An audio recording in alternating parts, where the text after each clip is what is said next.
Finalmente vamos trocar de item, né? A gente conversou bastante do que era infelicidade e hoje a gente vai começar um item que ainda está dentro do capítulo Bem-aventurados os aflitos, mas hoje a gente vai tratar de um item que chama a melancolia. E ele começa o item com essa pergunta: sabeis porque uma vaga tristeza se apodera por vezes dos vossos corações e vos faz achar a vida tão amarga? Ele começa com uma pergunta. Para ele perguntar, ele está perguntando se é isso que a gente sente. Ele só está perguntando se a gente sabe por quê. Quando ele faz essa pergunta, dá a impressão que ele já entendeu que isso é comum da maioria de nós. Alguém já se salvou dessa vaga tristeza?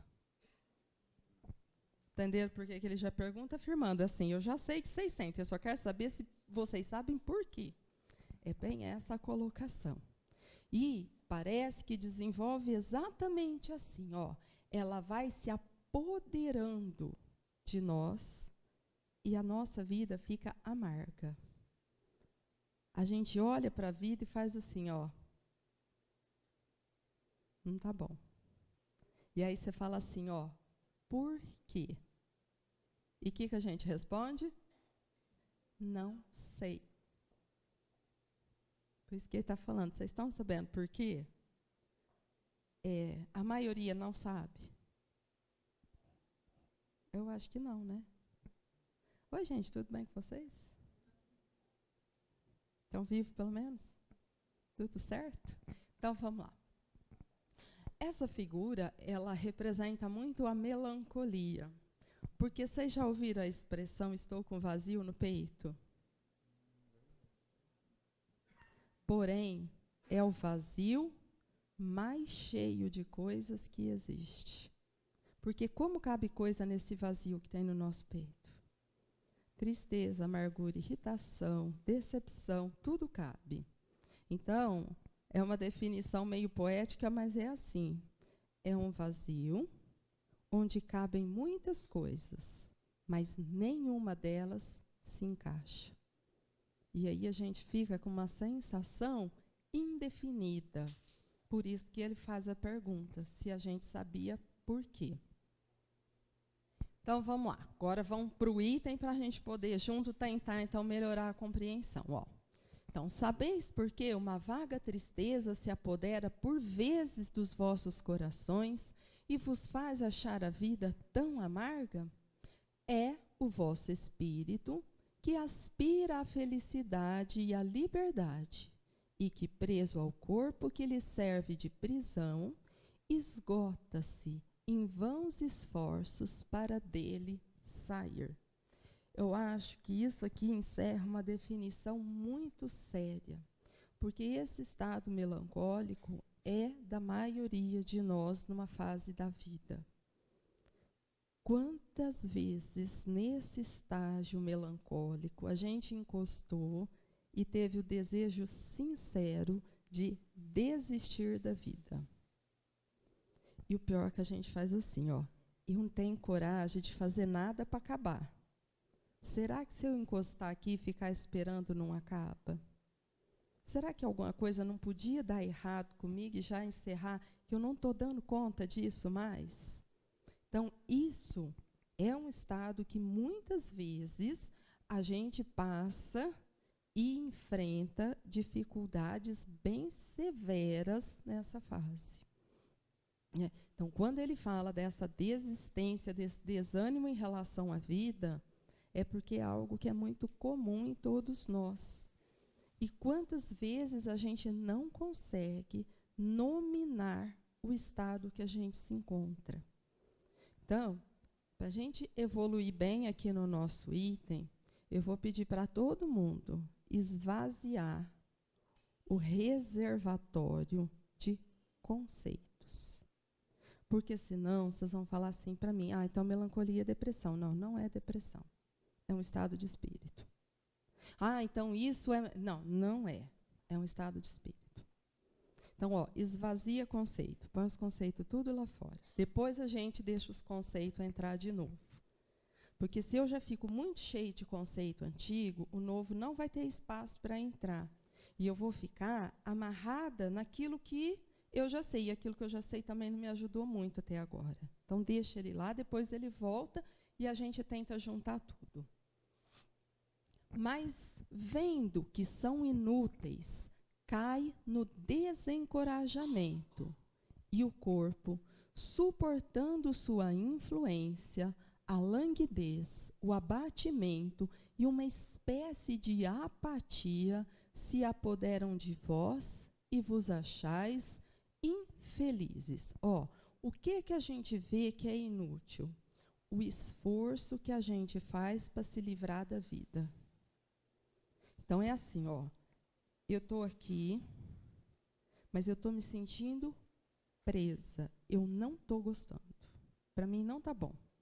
Então, eu vou começar a me esforçar, fazer uma força mesmo, para me livrar do que tem na minha vida.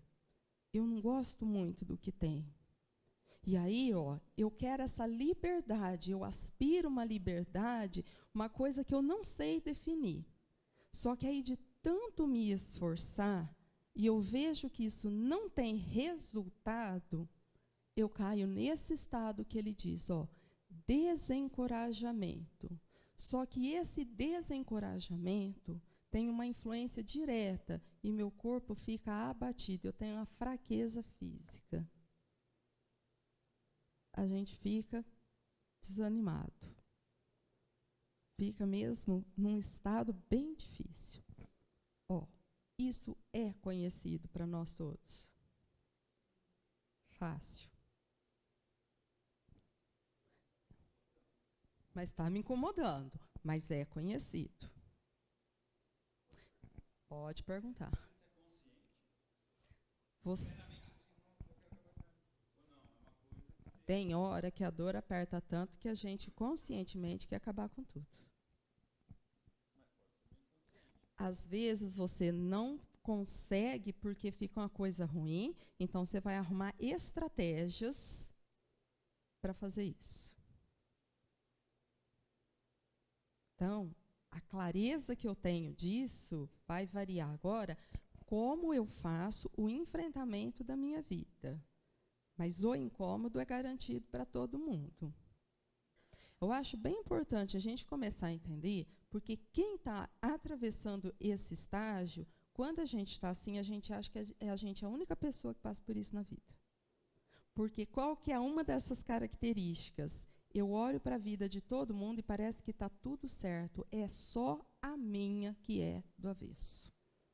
E isso coloca a gente num isolamento, numa solidão, que parece que no mundo ninguém vai ser capaz de compreender o que vai dentro de mim e qual é o desafio que está sendo essa vida.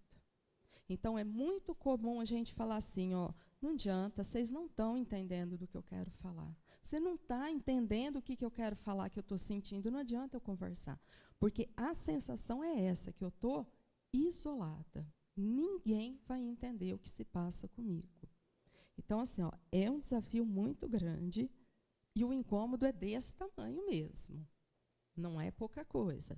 Então, eu preciso agora entender para poder agora começar a me situar em relação às minhas questões. Agora, vamos pensar aqui num parênteses. Por que vocês imaginam que essa vida consegue trazer um estado de tanto incômodo para nós? O que tem aqui que me incomoda tanto?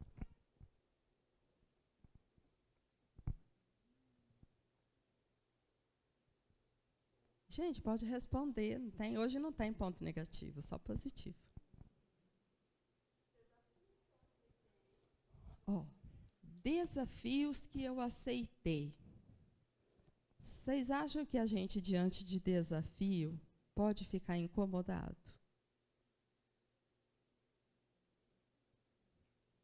Sim. Lógico que sim. Vocês lembram que essa vida foi planejada para me auxiliar a crescer. mas eu tenho alguns problemas que precisavam ser limitados. E aí, o limite vem comigo. Eu tento me livrar dele o tempo todo. Tudo que é limite, eu fico fazendo força para livrar do limite. Eu não quero. Então, é um esforço. Por quê? Porque eu fico focado só no aqui e agora. Eu não consigo parar e falar, por que será mesmo que a gente tem saudade da Europa? Por que meu desejo é ir embora para os Estados Unidos? Que conversa é essa de país de primeiro mundo se você nasceu num de terceiro? Essa saudade, esse desejo de ir embora vem de onde? Da liberdade que eu não tenho mais. Mas será mesmo que eu precisava disso ou eu precisava disso aqui que eu estou agora? Aí eu passo a vida fazendo esforço para me livrar disso. Eu passo a vida fazendo... Só que isso cansa. Isso cansa. Então, realmente, em alguns momentos, o desafio que nos chega, mas aquilo que eu estou me sentindo aqui limitada, vai me colocar num estado de amargura que pode ficar insuportável. Se eu não lançar mão dos meus recursos, não buscar compreensão, eu vou chegar no insuportável. O que a gente faz quando chega no insuportável? Quando você tem uma dor que você não suporta mais, o que você faz? Pede ajuda. Que mais que eu posso fazer? Tomar remédio. Eu aguento até aqui. Daqui para lá, eu não vou aguentar. Eu quero um remédio que alivia. Normalmente, o que alivia a dor? Um analgésico. O que pode ser um analgésico para o meu sentimento? Algo que me anestesia ou que traga bastante prazer. Se eu deixar a amargura crescer, o que eu vou fazer? Começar um vício. Para me dar prazer e começar a anestesiar esse estado. Por isso que eu falei, agora é estratégia de fuga. Eu sei que tem um problema, eu não vou resolver. Eu vou tentar anestesiar. Então, aí que eu falei, vai depender do que eu decido para encarar o problema.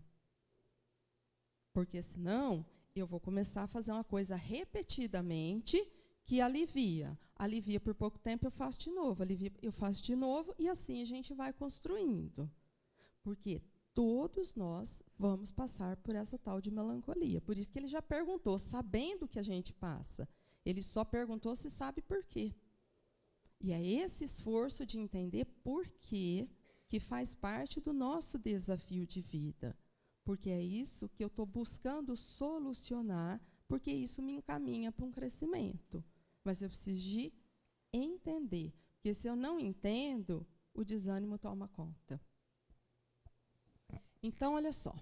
Para a gente poder trabalhar isso melhor, a gente vai precisar entender o seguinte, infelicidade é do mesmo grupo da insatisfação. Então, eu olho para a vida e estou insatisfeito. Aí eu falo que eu estou infeliz. Eu falo que a vida não é boa. Mas aí eu não consigo avaliar o que eu preciso para ter satisfação. E aí, o que a gente põe aqui na sequência da insatisfação? A busca de prazer. Só que eu busco prazeres materiais tentando construir felicidade para o meu espírito. Dá errado. E aí, sabe aquele vazio lá do começo? Ele continua. E a gente fala assim, não sei mais o que eu faço. Já me falaram tal coisa, tal coisa. Eu vou tentando, mas aquele vazio parece que cada dia vai ficando maior. Eu não consigo livrar, porque eu vou trabalhando lá no grupinho de cima. Por que eu coloquei tristeza aqui embaixo? Porque tristeza, ela anda junto, mas ela não é do grupo da infelicidade. Olha que coisa! Ó, infelicidade é um sentimento, é um estado de espírito. Tristeza é uma emoção. E ai de nós, se não tivermos. É gravíssimo. Eu preciso dela. Tristeza é sinalizadora. Eu preciso. Então, essa compreensão precisa ficar muito clara. Porque, senão, a mínima tristeza, eu vou repetir o vício e vou fazer um estrago enorme na minha vida.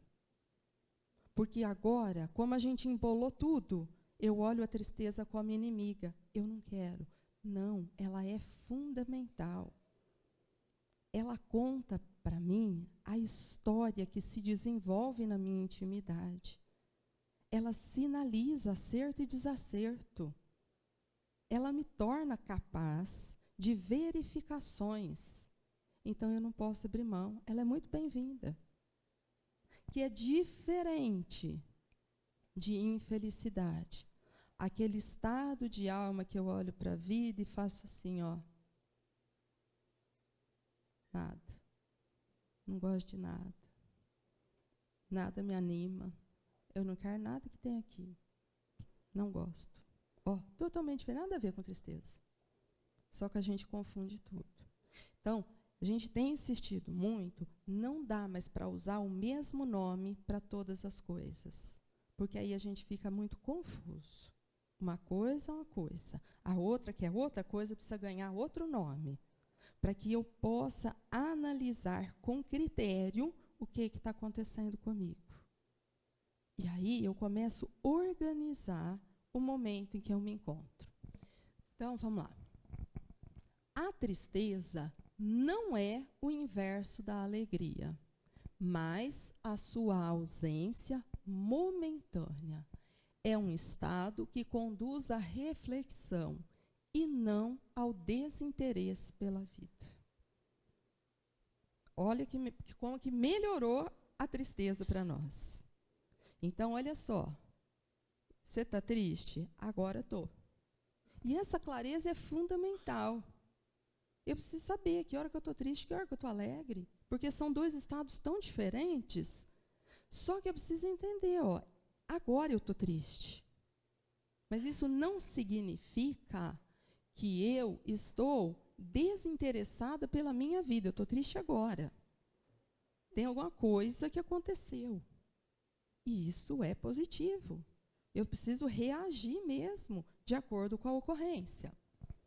A tristeza, porém, é um fenômeno natural que ocorre com todas as pessoas, mesmo aquelas que vivenciam os mais extraordinários momentos de alegria. Pode ser considerada como uma pausa para a compreensão da existência. Então, ó, a gente pode estar numa semana de muita alegria. E, de repente, hoje, a gente recebe uma notícia e fica triste. Uai, mas acabou que eu vivi toda essa semana?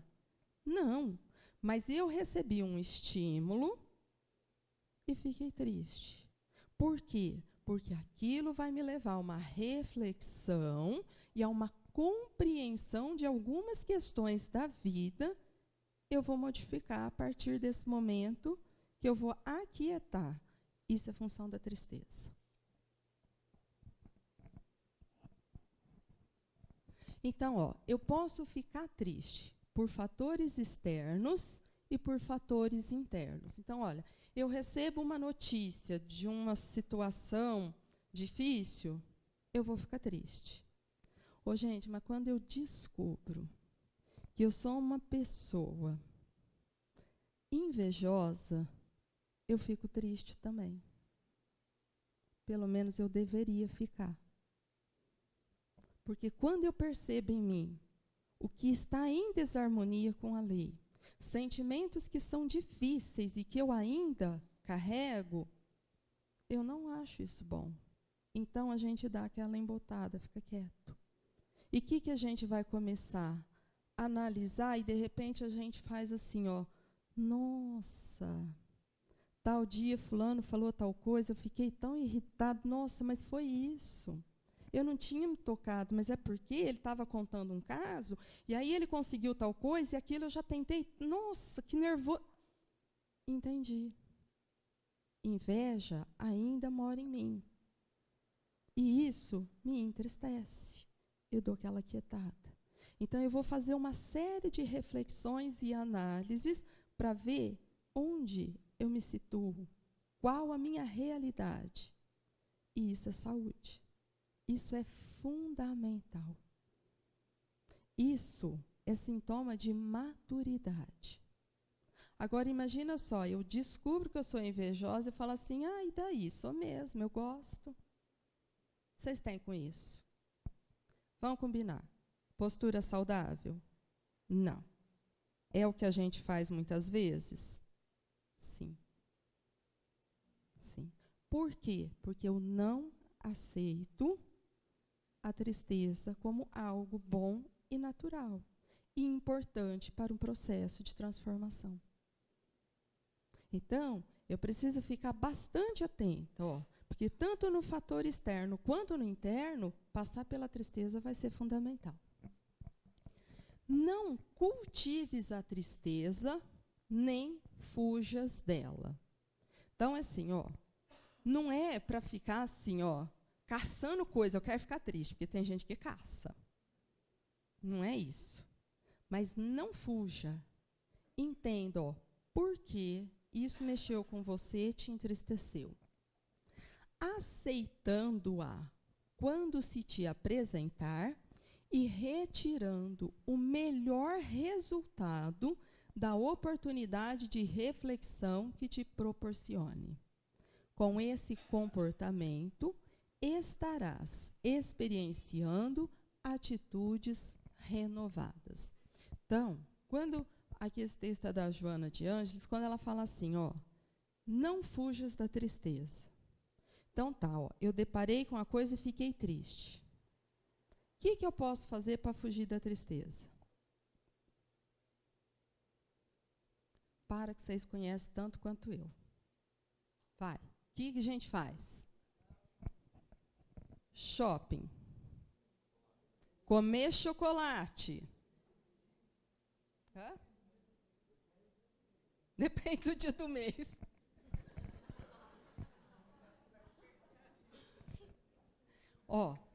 Entenderam que vai ter uma lista de situações que a gente vai buscar para fugir dessa tristeza? E às vezes isso vai ficar tão grande que a gente perde a nossa capacidade e habilidade de enfrentar essa emoção que é simplesmente natural. Ela é simplesmente natural. De verdade.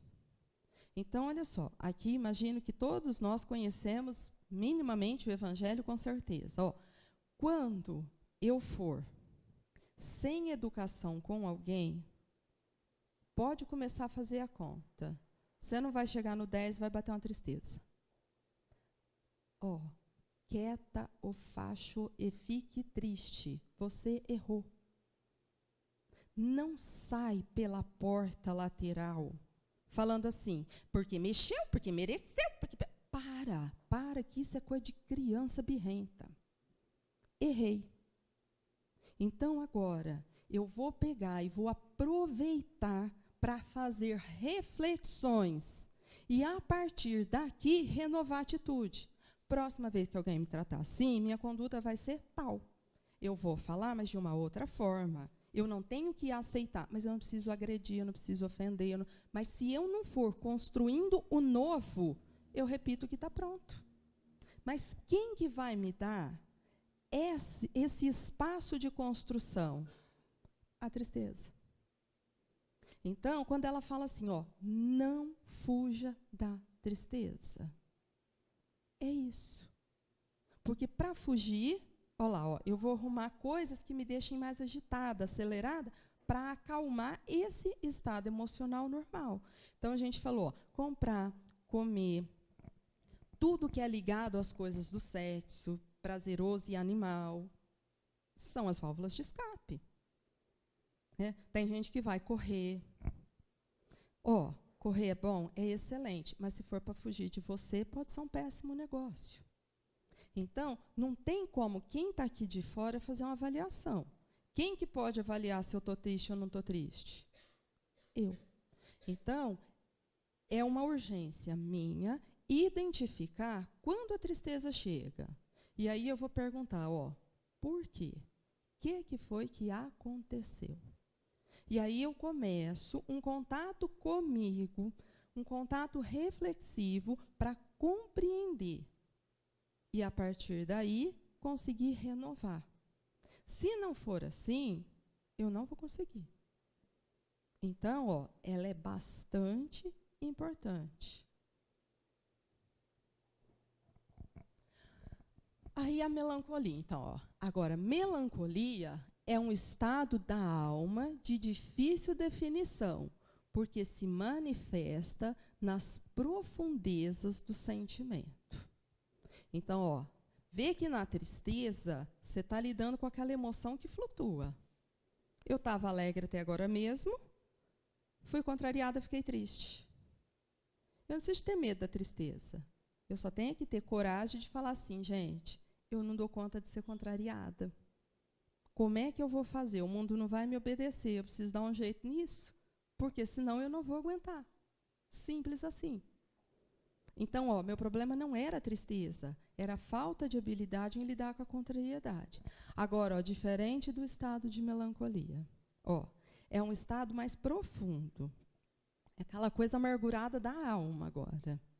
Não tem nenhuma ocorrência aqui, está tudo certo. Mas a vida ficou desinteressante. Eu não estou achando bom mais. Ó, então vamos lá, 2 Joana. A melancolia investe com vagar e segurança, estendendo-se poderosa como tenaz, que destroça esperanças, aniquila aspirações, deixando em derredor pessimismo e amargura. Sustenta-se na autopiedade injustificável e se compraz em espalhar o ácido corrosivo do desânimo. É uma vaga tristeza que se apodera por vezes de vossos corações e vos faz sentir a vida tão amarga. Ó, isso aqui vai ser um desafio para nós. Então tá, a vida está difícil desse tamanho. Eu estou olhando, eu não estou gostando de nada, estou desanimada com as coisas da vida. Tentar fazer força para sair do corpo não deu certo. Me matar eu não vou. E agora? Como é que eu vou solucionar isso? Nós temos um problema. Como que resolve? Eu estou falando sério. Como é que nós vamos resolver isso? Qual passo eu posso... Qual? Não? Ai, que alívio. Ó, então, olha só. Vocês queriam morar na França, mas vocês moram no Brasil. Isso vai mudar? Sinto muito, nasceu brasileiro, vai morrer brasileiro. Você pode até mudar para lá, mas é um brasileiro morrendo na França. Então, ó, se eu não posso mudar, qual que vai ser o trabalho? Aceitar. Agora o desafio. Como é que eu aceito isso? Porque a aceitação é uma palavra fundamental na nossa vida, mas nós vamos ter que descobrir como é que a gente faz para colocar a aceitação em prática. E agora? Olha que difícil. Como que a gente faz para aceitar uma situação? Ó, eu sei que vai ter gente que tem um monte de experiência pessoal. Vamos pensando o que a gente fez para a gente ir identificando o seguinte, ó, como é que eu vou aceitar? Porque é desafiador.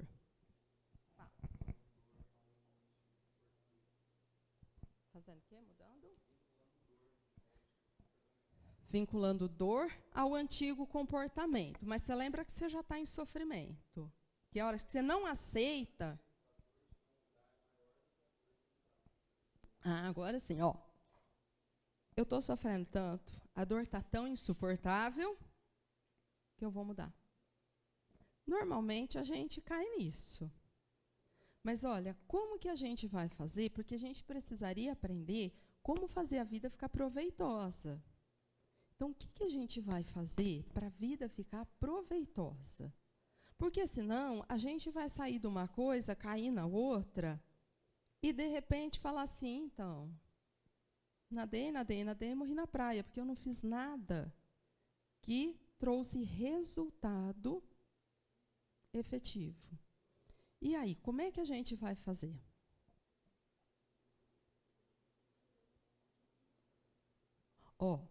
Mudar o ponto de vista. Mudar o ponto de vista pode ajudar a gente? Se eu lembrar que essa vida não é por acaso, que eu estou sob um amparo, que as provas foram por mim aceitas e escolhidas, que as pessoas difíceis com as quais eu relaciono, elas sinalizam situações e me estimulam a grande mudança, e que isso é fundamental para o meu crescimento, mudou o foco. Não vai ficar fácil. Nem vai parar de doer. Mas não vou mais cair no desespero. Eu já entendi. Porque o nosso foco até então é assim, eu não tenho sorte. Nasci numa família de gente muito autoritária. Todo mundo quer mandar em mim. Desde que eu sou pequena, eu sou obrigada a obedecer. E se eu não obedecer, eu apanho. A gente conhece essa história? E aí a gente passa a vida falando assim, queria ser filho da minha tia é tão boazinha lá, é tudo tão legal, que em casa tem que acordar arrumando cama, arrumando cozinha, que inferno, não gosto de morar aqui, quero ir embora daqui. Vocês conhecem essa conversa? O pior é cair, a gente passa por isso e faz a mesma coisa com os filhos, né? Nem olhar para lá. Então, por que será que ficar num meio onde existe o autoritarismo é importante para mim? O que eu preciso descobrir de mim? Mas se eu entender que quando manda, me dá uma coisa ruim. Manda, me dá uma coisa ruim. Eu vou começar a falar assim, gente, eu acho esse trem que chama obediência, eu não sei, não. Porque todo mundo que manda me irrita. Então será que é isso que eu preciso aprender? Nossa, mas eu não gosto. Eu não quero. Eu preferia aquela vida lá que eu fui rainha, sabe, lá na Europa, eu mandava assim, era um monte de gente, eu mandava, todo mundo obedecia, era bom. Eu gostava de lá. Tem tanta saudade de lá, não queria nascer nesse lugar fake, não. Feio, calor, não gosto disso. Vocês estão rindo porque parece conversa de gente louca. É ou não é o nosso discurso de sempre? Eu acho um barato brasileiro que fala assim, detesto o calor. Eu falo, lascou, nasceu num país tropical. Como é que vai fazer? Tem que acertar que mês que vai para o Rio Grande do Sul para ver o frio, porque senão nem lá. Aqui não tem. Então, olha só, eu não gosto, mas foi aqui que eu nasci. E às vezes eu não tenho recurso para sair daqui. E vou ter que ficar. Então, se eu começar a pensar o que isso me auxilia e conseguir aceitar, a amargura passa. Porque, olha só, eu vou precisar tomar um remédio amargo, mas eu entendi que ele me cura, eu tomo de boa vontade. Agora, você fala assim para mim, toma esse chá, ele é horrível, para que serve? Para nada. Eu não quero, não sei para que serve. Mas se eu sei que é para curar uma coisa que está me doendo tanto, é amargo, mas a gente tampa o nariz, olha para cima, faz assim, a gente vai dando um jeito. Eu vou até de boa vontade atrás daquilo, porque eu entendi. Então, olha só, para chegar na tal da aceitação, eu preciso de compreensão. Porque se eu não me compreender como espírito, não compreender os meus sentimentos, fica quase impossível aceitar o que está à minha volta. Porque aí a vida vai me parecer que é injusta, que está tudo errado, que nada foi feito para o meu bem, que tudo é para me fazer sofrer e me prejudicar. Então, eu vou cair nesse desânimo, nessa amargura. Mas quando eu compreendo, eu aceito. E se eu aceito, de boa vontade, eu vou enfrentando as situações de uma maneira mais leve e mais tranquila. Agora, não é um processo simples. Vai demandar bastante esforço de cada um de nós. Por isso, eu coloquei o texto da Joana quando ela fala da importância da tristeza. Porque muitos de nós, a gente aprendeu mesmo a fugir da tristeza. E isso é tão sério que, infelizmente, a gente faz isso com criança. A criança perdeu uma coisa. Gente, quem perde tem que ficar como? Triste. Já pensou, eu perco uma coisa e falo, ai, que legal, perdi. Vocês vão falar, nossa, essa moça é... Aí a criança chega triste porque perdeu, triste porque foi mal, e a gente faz assim, chora não, bem, vem cá que eu vou te dar um chocolate. Que chocolate tem a ver com tristeza? Eu estou ensinando vício? Vem cá que eu vou te dar um brinquedinho, vem cá. Tristeza, brinquedo, o que tem a ver uma coisa com a outra? Eu comecei o treinamento, fuja da tristeza. Chega na vida adulta, a gente é especialista em fuga. Isso é grave, muito grave. Gera uma intolerância à dificuldade. Então, é muita cautela que a gente tem que olhar para isso. Conforme você está falando, eu estou lembrando de uma situação que aconteceu comigo ano passado, que eu não estou sabendo definir o que foi, mas, assim, depois de um encontro, numa das dinâmicas, eu consegui ver em mim algo que me assustou. E depois disso, eu tive um período assim que oscilava, né, entre fraqueza mesmo física, que eu tive assim, achando que eu estava doente fisicamente, fazer exame de sangue, todas essas coisas, que nada foi encontrado.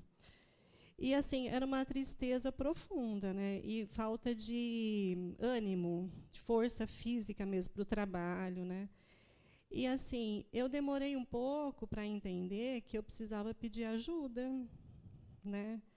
E aí, conversando, eu pedi ajuda. E eu acho assim, numa assistência fraterna aqui na casa mesmo, eu acho que começou essa melhora quando eu entendi assim, eu estava caindo num processo de culpa, de achar que era só eu que tinha aquilo, né? E essa pessoa que me atendeu, juntamente com o amigo espiritual, partiu para um caminho que era assim, você tem e mais pessoas têm, né? E que assim, que não é por aí. Eu acho que isso fez assim, foi o início da melhora, né? Eu acho que o pedido de ajuda, às vezes é necessário, a gente não consegue sair sozinho. Isso é uma constatação prática que você fez, mas que a gente sabe que está no Evangelho, né? Bater e abrir-se-vos-á. Pedi e obtereis. Porque se eu estou no isolamento e quero permanecer no isolamento, não mostrar o que eu sinto, eu tenho que ficar sozinha mesmo. E sozinha é difícil da gente dar conta. Então, muitas vezes, enquanto eu não sou clara com o que está acontecendo e não busco alguma coisa, eu fico empacada naquele lugar. Porque senão eu não renovo recurso.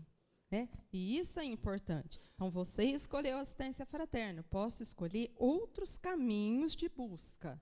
Mas o fato é, como o Branco tinha falado, precisa ter um primeiro passo, um primeiro movimento.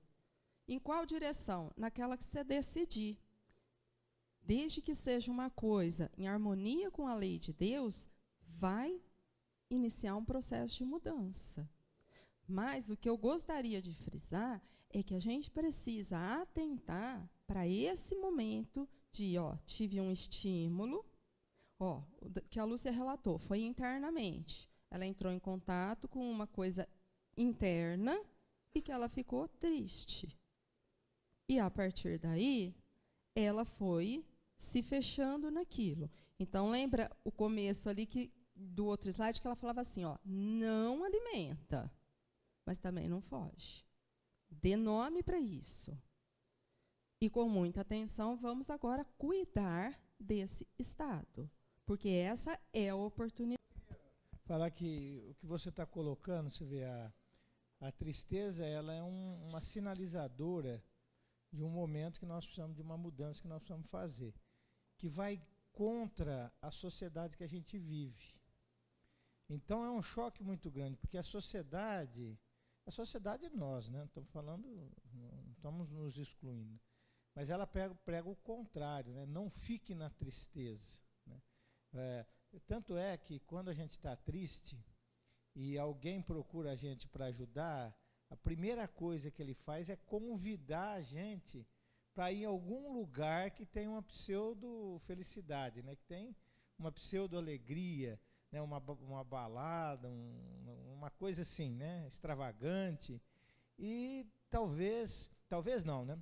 O necessário seria diferente, seria lógico, essa pessoa ser acolhida, mas que ela permanecesse nessa situação para ela ter condições de sair. Então, talvez fique muito difícil, porque a sociedade num todo, inclusive nós, às vezes, conhecendo isso, a gente age de forma diferente, né? Querendo mostrar uma pseudo-felicidade. Eu sei que assim, às vezes fica difícil para a gente entender, mas está dando para a gente separar tristeza de melancolia? No estado de melancolia, nós vamos estar tristes. Só que é uma coisa um pouco diferente, porque aí envolve a visão que eu tenho da vida. Vê que a tristeza é uma coisa que, inicialmente, ela é pontual. Se você não fizer compreensão e aceitação, pode ser a vida inteira, porque é um estado de espírito. Então, por isso que eu pedi para a gente deixar definições conhecidas lá fora, porque, na depressão, é alguém que entrou numa tristeza, ficou alimentando aquilo, vai cronificando. Ela podia não estar mais nesse estado aqui de melancolia, já tinha aceitado a vida e tal, mas aí um estímulo pôs ela na tristeza. Foi bom a Lúcia falar, ver que ela ficou um período grande. Eu acho que já tinha quase um mês quando ela tomou atitude. Mas quantas vezes a gente já ficou num estado difícil por alimentar uma emoção? Só que aí vai cronificando. Esse abatimento físico não é invenção, porque como eu penso, acontece produção de serotonina, noradrenalina, blá, blá, blá, eu vou fazer uma patologia real. Então, depressão é o caso que já andou muito, cronificou. Mas não começou assim. Eu começo pontualmente num estado aqui.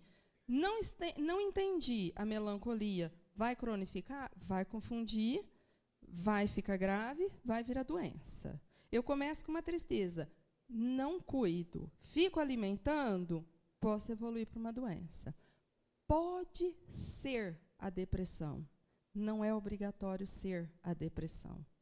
Pode ser qualquer... Vê que antes do estado de abatimento, a Lúcia tinha ido fazer exame de sangue. Então, assim, ela já tinha outros sintomas físicos decorrentes desse estado de desarmonização que ela vinha trazendo. Tem gente que vai começar a ter dor de cabeça todo dia, tem gente que vai queixar de dor nas costas, tem gente que tem dor no peito. Varia ao infinito esse funcionamento. Depressão vai ser só uma das patologias possíveis. Que é esse o cuidado. Porque senão vira moda. Qualquer tristezinha que é normal e saudável, o que a pessoa fala? Estou com depressão.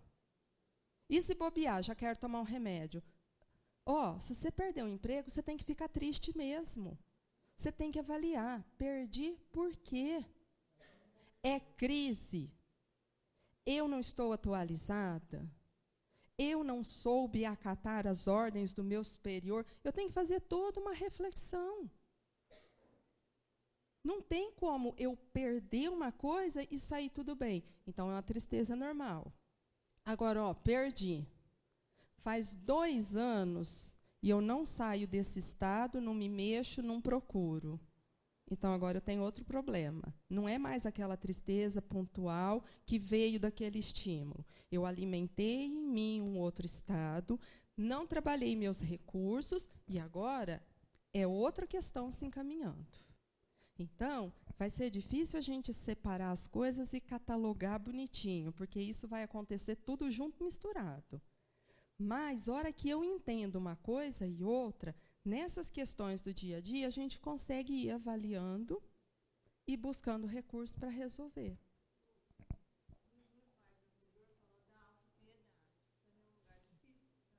Sim, a autopiedade é um lugar muito difícil de sair. Porque, se eu não tiver aceitação, eu vou cair nessa autopiedade. Porque eu vou falar assim, minha vida é difícil, nada dá certo, eu sofro tanto. E, por incrível que pareça, é triste isso, mas a autopiedade, ela vem misturada no prazer. É esquisito de falar, mas é. Vocês querem ver que vocês vão conhecer? Você fala assim, eu estou com dor de cabeça. A pessoa faz assim, a minha é muito pior. É aquela que vem, dá uma pontada que parece que está entrando vara do outro lado, o olho já faz assim. Você fica até sem graça, você fala, nossa.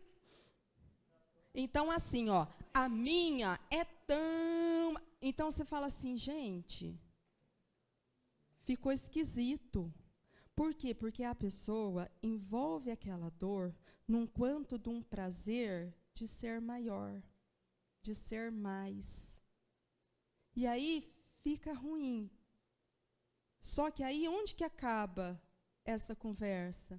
Nessa coisa do é sempre comigo é o pior, eu não acho ninguém que resolve meu problema, porque o meu é complicado, porque o meu não dá certo. A gente fala, nossa, que deve ser difícil. Então, não é que difícil. É que ela caiu nesse lugar da autopiedade que fica um ciclo vicioso e aquilo se repete, porque faz parte dos prazeres mórbidos que a gente carrega. E vê que quem convive com essa pessoa já sabe e conhece o discurso. A hora que ela fala a primeira frase, todo mundo olha e faz assim, lá vem. Porque habitua com aquilo. Ela não percebe, mas quem está em volta já entendeu. Esse é um dos cuidados que a gente precisa ter, porque cai nessa categoria vício, e aí fica duro do dono do vício discriminar a coisa. Acontece, sabe, sem perceber? Quem rói unha, você percebe a hora que você começa? Percebe nada, você distrai e está assim. Aí o outro falou, para. Hã?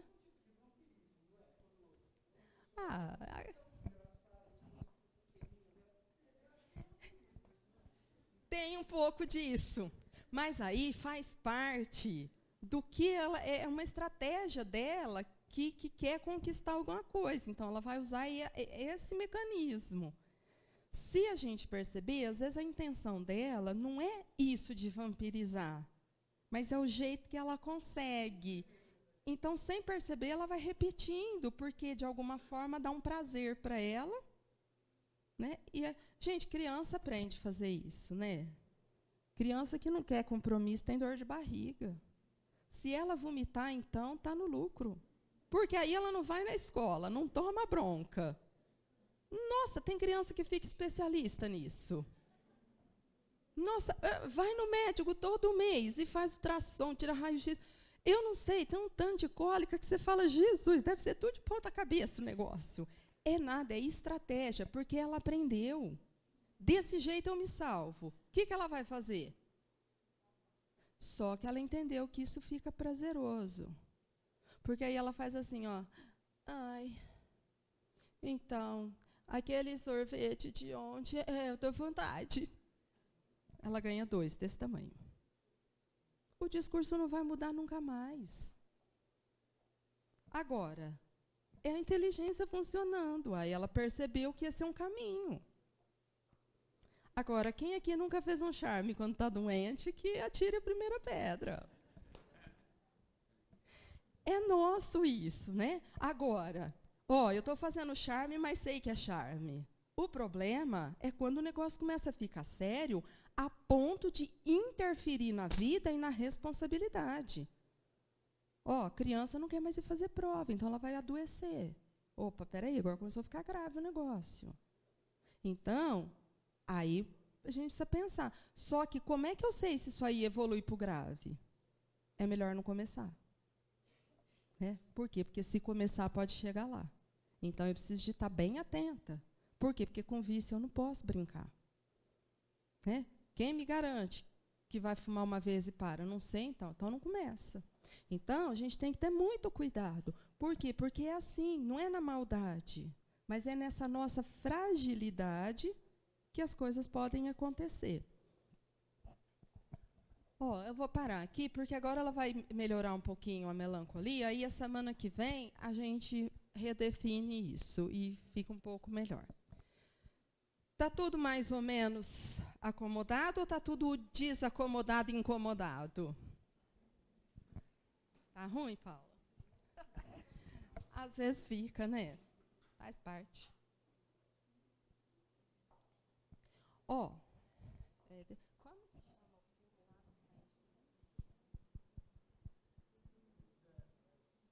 lá? O filme O Divertidamente, que trabalha as emoções. É um filme bastante bonitinho para quem não assistiu ainda. É filme de criança. Mas eu acho bem interessante, porque é um filme que vai mostrando o quanto as emoções são importantes. E no filme ele acaba mostrando isso. A gente aposta na alegria para resolver tudo, e às vezes não é a alegria que vai resolver nosso problema. Às vezes quem pode resolver meu problema é uma outra emoção que vai fazer eu quietar e pensar melhor. Então, quem tiver oportunidade, é um filme bastante interessante para a gente assistir e compreender a função da emoção na nossa vida.